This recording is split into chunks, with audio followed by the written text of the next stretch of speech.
কর্মবিরতি পালন করছেন বরিশাল শের-ই-বাংলা মেডিকেল কলেজ হাসপাতালের ইন্টার্ন চিকিৎসকরা। তবে চালু রয়েছে জরুরি সেবা। এ নিয়ে আরও জানাতে যুক্ত হচ্ছেন অমিত হাসান।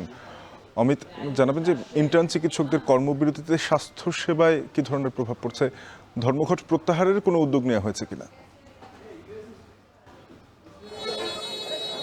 শাফিন, একটু জানিয়ে রাখি, গত 17 তারিখ বরিশাল শের-ই-বাংলা মেডিকেল কলেজ হাসপাতালের চিকিৎসক এবং কর্মচারীদের উপর একটা হামলার ঘটনা ঘটেছে বলে অভিযোগ করেছেন যারা কর্তৃপক্ষ রয়েছেন তারা, এবং তার পর থেকেই কিন্তু যারা ইন্টার্ন চিকিৎসক রয়েছেন তারা কর্মবিরতিতে চলে গেছেন। এবং গতকালকেও আমরা দেখেছি তারা কর্মবিরতিতে ছিলেন, এবং আজকেও আমরা মেডিকেল কলেজ হাসপাতালের বিভিন্ন ওয়ার্ডগুলো ঘুরে দেখেছি আসলে তারা কর্মবিরতি পালন করছেন, এবং ওয়ার্ডগুলোতে ইন্টার্ন যারা চিকিৎসক রয়েছেন তাদের উপস্থিতিতে আমরা কিন্তু দেখতে পাইনি। অন্যদিকে যারা চিকিৎসক, নার্স কিংবা কর্মকর্তা কর্মচারী রয়েছেন তারা 48 ঘন্টার আলটিমেটাম দিয়েছেন, এবং সেই প্রেক্ষিতেই কিন্তু তারা এই যে মানববন্ধনটি করছেন, এবং তারাও 48 ঘন্টার আলটিমেটাম দিয়েছেন। 48 ঘন্টার মধ্যে যদি হামলাকারীদের বিচার এবং শাস্তির আওতায় না আনা হয় সেক্ষেত্রে তারা কিন্তু কমপ্লিট শাটডাউনের একটি হুঁশিয়ারি দিয়েছেন। এবং গতকালকে আমরা দেখেছি 12:30 থেকে 1টা পর্যন্ত এখানে মানববন্ধন করেছেন যারা ডাক্তার, নার্স, চিকিৎসা কর্মী রয়েছেন তারা, এবং আজকেও কিন্তু সেই মানববন্ধনটি অনুষ্ঠিত হচ্ছে। এবং যারা চিকিৎসক রয়েছেন তারা বলছেন যে তারা বিভিন্ন সময় নিরাপদ চিকিৎসার পরিবেশ নিয়ে কিন্তু আন্দোলন করেছিলেন, তবে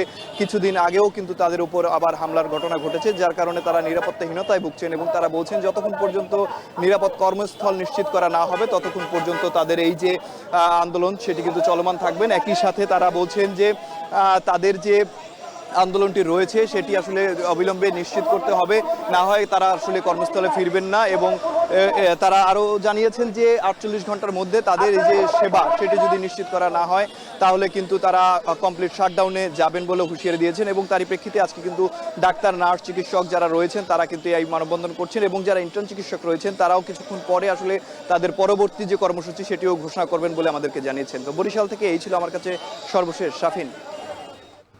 বরিশাল মেডিকেলে ইন্টার্ন চিকিৎসকদের নিরাপত্তার দাবিতে ধর্মঘট নিয়ে জানাচ্ছিলেন অমিত হাসান। রাজধানীর গুলশানে নিজ বাসভবনে সমসাময়িক ইস্যুতে কথা বলছেন বিএনপির স্থায়ী কমিটির সদস্য সালাউদ্দিন আহমেদ। সরাসরি যাচ্ছে সেখানে।